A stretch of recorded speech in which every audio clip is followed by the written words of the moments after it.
is there a difference between the cleaning and the cleaning regimen in this machine as opposed to a box coater or a batch coater? And is there any benefit of this device over the other styles of device? And the answer to that question is yes, there's a big advantage of this device over a traditional box coater or batch coater. And that is that when you're in a batch coater, you're going to close the door on that chamber. You're going to perform your function. It's going to do a recipe in that device just like in this device. But what happens is at the end of that, you're going to open that chamber back up and take all those lenses out, right? And then you got to load in another batch. Well, in that interface, what did you do? You let in all of the air and moisture and all that sort of stuff that interacts with the coating that's on the inside of that chamber, just like it is on this wheel.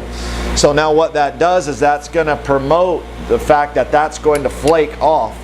Now you couple that with the fact that we've isolated some of the things, like the superhydro is actually happening in another chamber, not in the deposition chamber.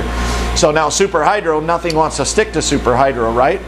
So now if we were to put our main part of our recipe on a part like the shields and the inside of that chamber, then we put superhydro on it. Now when we go to put the recipe back on, well, the last layer there was superhydro.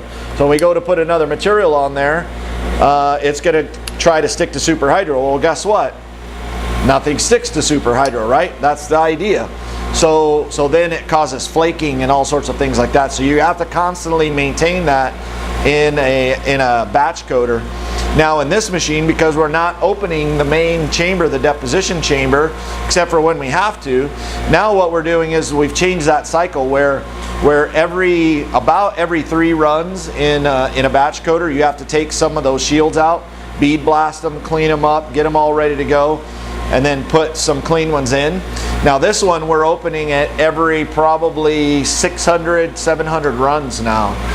So that's quite a long time.